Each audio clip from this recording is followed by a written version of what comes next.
Hello friends, ನಮಸ್ಕಾರ ಎಲ್ಲರಿಗೂ. Welcome back to my channel. So ಇವತ್ತೊಂದು ಸೂಪರ್ ಆಗಿರೋ ಟಿಪ್ಸ್ನ ತೊಗೊಂಡು ಬಂದೀನಿ. ಬೇಗನೆ ಮುಗಿಸ್ಬಿಡ್ತೀನಿ, ಓಕೆನಾ. ಅದೇನಪ್ಪ ಅಂತ ಹೇಳಿದರೆ, ನಾವು ಹಳೆಯ ಕಾಲದ ಬಾಣಲೆ ಎಲ್ಲ ನೀವು ನೋಡ್ತಾ ಇರ್ಬೋದು. ಅದನ್ನು ನಾವು ಎಣ್ಣೆ ಪೂರಿ ಎಲ್ಲ ಮಾಡೋದಕ್ಕೇ ನಾವು ಇಟ್ಟಿರ್ತೀವಿ. ಪೂರಿ ಆಗಿರ್ಬೋದು, ಸೊ ಈ ಥರ ಎಲ್ಲ ನಾವು ಎಣ್ಣೆ ಪದಾರ್ಥ ಎಲ್ಲ ನಾವು ಹಬ್ಬಗಳಿಗೆಲ್ಲ ಮಾಡ್ತಾ ಇರ್ತೀವಲ್ವ, ಅದನ್ನು ಮಾಡೋದಕ್ಕಂತಲೇ ಇಟ್ಟಿರ್ತೀವಿ. ಬಟ್ ಅದು ಎಷ್ಟು ಕ್ಲೀನ್ ಮಾಡಿದ್ರೂ ಅದು ಕ್ಲೀನ್ ಆಗ್ತಾನೇ ಇರಲ್ಲ. ಮತ್ತು ಜಿಡ್ಡು ಹಂಗೇ ಉಳಿದ್ಬಿಟ್ಟಿರುತ್ತೆ, ಓಕೆನಾ. ನಾವು ಎಷ್ಟೇ ಕ್ಲೀನ್ ಮಾಡಿದ್ರು, ಎಷ್ಟೆಲ್ಲ ಸೋಪು ಎಲ್ಲ ಹಾಕಿದ್ರು ಅದು ಕ್ಲೀನ್ ಆಗ್ತಾ ಇರಲ್ಲ. ಸೊ ಇವತ್ತು ಪರ್ಫೆಕ್ಟಾಗಿ ಯಾವ ಥರ ಒಂಚೂರು ಎಣ್ಣೆ ಅಂಶ ಇಲ್ಲದೇ ಯಾವ ಥರ ಕ್ಲೀನ್ ಮಾಡೋದಂತ ತೋರಿಸ್ಕೊಡ್ತೀನಿ. ಮೊದಲಿಗೆ ನಾನೊಂದು ಅರ್ಧ ಸ್ಪೂನಷ್ಟು ಉಪ್ಪನ್ನು ಹಾಕಿದ್ದೀನಿ. ಅದಾದಮೇಲೆ ನಾನು ಸೋಡಾ ಪುಡಿನ ಹಾಕಿದ್ದೀನಿ, ಅಡುಗೆ ಸೋಡಾ ಅಂತ ಹೇಳ್ತೀವಲ್ವ, ಸೊ ಅದನ್ನು ಹಾಕಿದ್ದೀನಿ. ಇಲ್ಲಿ ನಾನು ಸರ್ಫ್ಯಾಕ್ಸಲ್ನ ತೊಗೊಂಡಿದ್ದೀನಿ. ನಿಮಗೆ ಸರ್ಫ್ಯಾಕ್ಸಲ್ ಇಲ್ಲಪ್ಪ ಅಂತ ಹೇಳಿದರೆ ನೀವು ಯಾವುದಾದ್ರೂ ಡಿಸ್ ವಾಷರ್ ಕೂಡ ಯೂಸ್ ಮಾಡ್ಕೋಬೋದು, ಓಕೆನಾ. ಇಲ್ಲಿ ನಾನು ಸರ್ಫ್ಯಾಕ್ಸಲ್ನ ನಿಮಗೆ ಸಜೆಸ್ಟ್ ಮಾಡ್ತೀನಿ, ಸೊ ಬೆಸ್ಟ್ ಅಂತಲೇ ಹೇಳ್ಬೋದು. ಅದಾದಮೇಲೆ ನಾನಿಲ್ಲಿ ಒಂದು ಅರ್ಧ ಹೋಳಷ್ಟು ನಿಂಬೆಹಣ್ಣು ತೊಗೊಂಡಿದ್ದೀನಿ. ಇದನ್ನು ನೆನ್ಪಿಡಿ, ಒಂದು ಹನಿ ಕೂಡ ಇದಕ್ಕೆ ನೀರು ಮುಟ್ಸೋದಕ್ಕೆ ಹೋಗಬೇಡಿ. ಸೊ ಹಿಂಗೇ ನೀವು ಕಲಿಸ್ತಾ ಬರಬೇಕು, ಓಕೆನಾ. ಸೊ ಇದನ್ನು ಹಿಂಗೇ ಕಲಸಿ ಒಂಥರ ಪೇಸ್ಟ್ ರೀತಿ ನಾವು ರೆಡಿ ಮಾಡ್ಕೊಳ್ಬೇಕು. ಇಲ್ಲಿ ನೀವು ನೋಡ್ತಾ ಇದ್ದೀರಲ್ವ, ನನ್ನ ಕೈಯಿಂದನೇ ಕಲಿಸ್ತಾ ಇದ್ದೀನಿ. ಸೊ ಪೇಸ್ಟಾಗಿ ನಾನಿಲ್ಲಿ ರೆಡಿ ಮಾಡ್ತಾ ಇದ್ದೀನಿ. ಎಷ್ಟೇ ಹಳೆಯ ವರ್ಷದ ಪಾತ್ರೆ ಆಗಿರ್ಬೋದು, ನೀವು ಅದನ್ನು ಆರಾಮಾಗಿ ಕ್ಲೀನ್ ಮಾಡ್ಕೊಂಡು ಬಿಡ್ಬೋದು, ಓಕೆನಾ.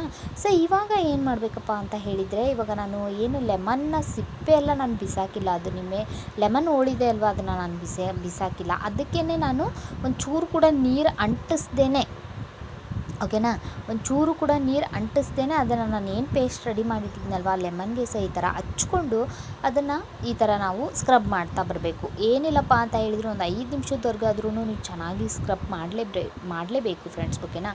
ಸೊ ಇದರಿಂದ ಏನಾಗುತ್ತೆ ಅಂತ ಹೇಳಿದ್ನಂದರೆ, ನಾವು ಏನೇ ಎಣ್ಣೆ ಪದಾರ್ಥ ಎಲ್ಲ ಮಾಡಿರ್ತೀವಲ್ವ, ಎಷ್ಟು ಆಯಿಲ್ನೆಸ್ ಎಲ್ಲ ಜಿಡ್ಡೆಲ್ಲ ಅಂಟುಬಿಟ್ಟಿರುತ್ತಲ್ವ, ಸೊ ಅದೆಲ್ಲ ಫುಲ್ ಕ್ಲಿಯರ್ ಆಗಿಬಿಡುತ್ತೆ, ಓಕೆನಾ. ಇವಾಗ ನಾವು ಲೆಮನ್ನೆಲ್ಲ ಯೂಸ್ ಮಾಡಿದ್ದೀವಿ, ಮೇಯ್ನಾಗಿ ಸೋಡಾ ಯೂಸ್ ಮಾಡಿದ್ದೀವಿ, ನಿಮಗೆ ಗೊತ್ತಿರ್ಬೋದು ಸೋಡಾ. ಸೊ ಇಲ್ಲಿ ನೀವು ನೋಡ್ತಾ ಇರ್ಬೋದು, ನಾನು ಕ್ಲೀನ್ ಮಾಡ್ದಂಗೆ ಇದನ್ನು ನೋಡೋಕ್ಕೆ ನಮ್ಗೆ ಕ್ಲೀನಾಗಿ ಕಾಣ್ತಾ ಇತ್ತು, ಓಕೆನಾ.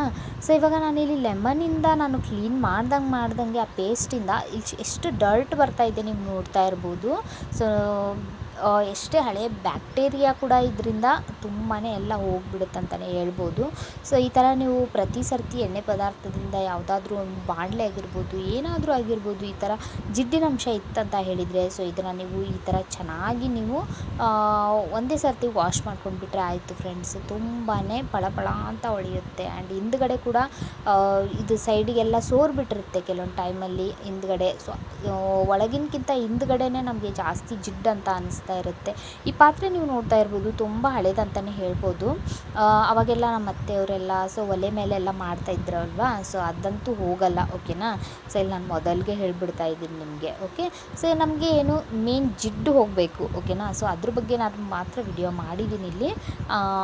ಸೊ ಇದನ್ನು ನೀವು ಒಂದು 5 ನಿಮಿಷ ಬಿಡಬೇಕು. ಇದೇ ಥರ ನೀವು ಹಚ್ಚಿ ಸ್ಕ್ರಬ್ ಮಾಡಿ ಒಂದು 5 ನಿಮಿಷ ಬಿಟ್ಟಾದಮೇಲೆ ಕ್ಲೀನಾಗಿ ವಾಶ್ ಮಾಡಿಬಿಟ್ರೆ, ಸೊ ನೋಡ್ತಾ ಇರ್ಬೋದು ಎಷ್ಟು ಪಳಪಳ ಅಂತ ಹೊಳಿತಾ ಇದೆ ಅಲ್ವಾ. ಈ ಸಣ್ಣದೊಂದು ಟಿಪ್ಸ್ ನಿಮಗೆ ಸ್ವಲ್ಪ ಆದರೂ ಹೆಲ್ಪ್ಫುಲ್ ಆಗಿದೆ.